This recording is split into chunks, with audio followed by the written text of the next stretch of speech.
Hey, so I got a request for this recipe. This was my breakfast this morning. I had some chili garlic cod and some overnight oats with cinnamon and some chia pudding. So I had all the ingredients on hand, so I figured why not just show everybody how I did it. So I'm going to go ahead and start with this tarragon butter. It's very simple. I use Hellmann's mayonnaise. Hellmann's has always been my favorite. It's not too tangy, and it's got a really good good quality taste to it. So the Hellmann's mayonnaise, let me grab a spoon right quick. You need to mix the melted butter and Hellmann's mayonnaise. It's basically equal parts, so I'm using a very small amount here. Mix all that together really good. Just really stir it up until all of the lumpiness is gone out of the mayonnaise, so it's really smooth and silky texture. And then, this little mandarin orange, give it a little citrusy flavor. Squeeze about half of one of these in there. And just really give that a good stir again. And so I'm going to add some salt and pepper to it. Just a little bit of salt and pepper. Let's see. And a little bit of garlic. Let's see. My big old canister of garlic here. So, and then a little bit of pepper, and that's done.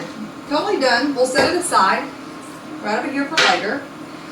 The codfish, it's very important that with any fish or any kind of meat that you want to get the moisture off of it. So I always use some paper towels and get all the moisture off till it's completely dry.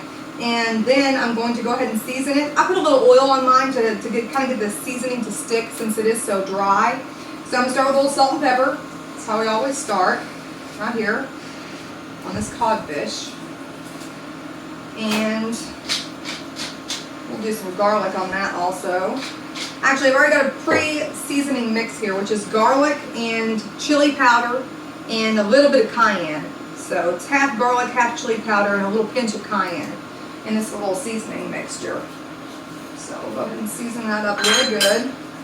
Get a liberal amount of seasoning on there. Get it all mixed in. And then I've got a little bowl of flour here. I'm going to dredge this in a little bit of flour. Kind of gives it a nice little crispy flavor. Okay, so there's that. We'll set all that aside. And then we'll go ahead and get this fish cooking in the pan. This is my little induction stove top, my little portable. It's kind of fun. I'm going to put that in there. You want a nice sizzle. So I've got mine on about a medium-high heat. So it's sizzling pretty good. There we go.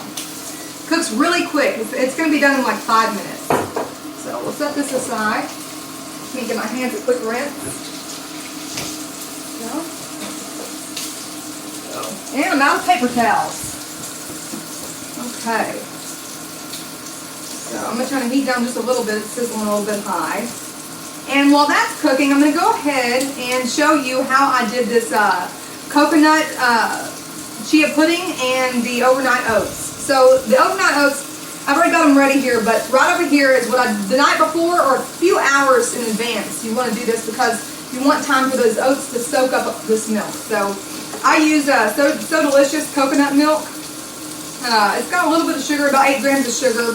I'm going to add this just to cover the top of it. So it's just barely going to cover it, and it'll soak up all of that coconut milk in the next few hours. And then we'll add some cinnamon. Get my spatula ready. I've got a pie cutter, no spatula. See. And then cinnamon. We want a lot of cinnamon. Cinnamon, to me, acts as like a sweetener. It's like, it really gives it a little sweetness, and I don't have to add any sugar to these. Zero. So it's just oats and cinnamon, coconut milk. And then the next is, I've got about 1/3 of a cup of chia seeds. I'm going to pour in this other container. And I'm going to add the coconut milk, just straight directly into there. I'm going to go ahead and flip my fish over. It's already got a nice crusty brown top there. I'm going to turn down the heat a little bit. Okay.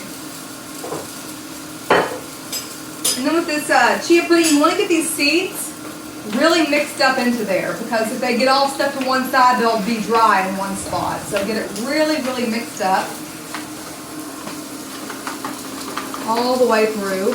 Make sure you've got that all incorporated. Okay, leave that to sit. The chia seeds, I'm pretty sure, need to overnight. That's what I always do. I do it at nighttime and get it ready for in the morning. And it lasts up to about 5 days for me. So there's that. My fish is almost done. See, it's very, very fast cooking. I love fast cooking food because I'm always, trying to whip something up in 30 minutes or so because I'm really impatient. I don't know about y'all. So let's see.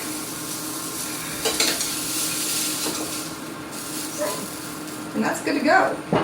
So I'm going to put this aside right over here in the same plate as the fried egg. Turn this off. Okay. And go ahead and pause.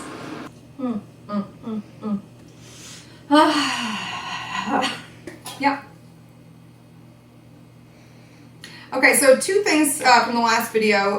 Number 1, forgot to add the tarragon to the tarragon butter. So that's what we're going to do right now. So we're going to take this, it's fresh tarragon. I got this at Market Street. I'm going to go ahead and add that. It's all chopped up. Here we go. Go ahead and mix that up and set this off to the side for the fish. Got our fish and our fried egg right over here. So that's ready to go. The other thing was add vanilla, just a little capful of vanilla to your chia pudding, and then incorporate that into the seed mixture.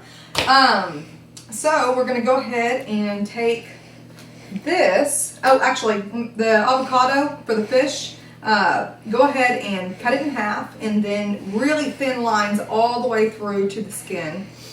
So get that prepared and ready. And I'm going to scoop that out with a spoon, just like this, and set this off to the side. Turn upside down. Let's see. And then you can, when you smash it with your hands, it gives that fanned out effect that you see in restaurants. So that's all ready to go for our next plate.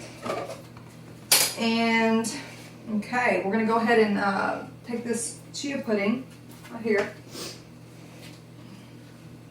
and spoon this. I'm going to spoon half of it into one side of my bowl. One of my little fancy bowls. I like this one. The little handles, so cute.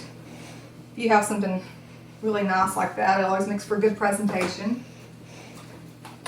Okay, and then you've got your oats. See, if you want to kind of get a close-up right here, they're kind of sticky and not really too wet, but they've got, a nice texture to them. So I'll put that in the other half side of this bowl. So we've got a little half and half thing going on, a little yin-yang going on there. And let's see, what else? We'll take this apple. And cut this in half right here. So ready to go. Okay. And I'm going to take it and I'm going to slice it in about 3 parts.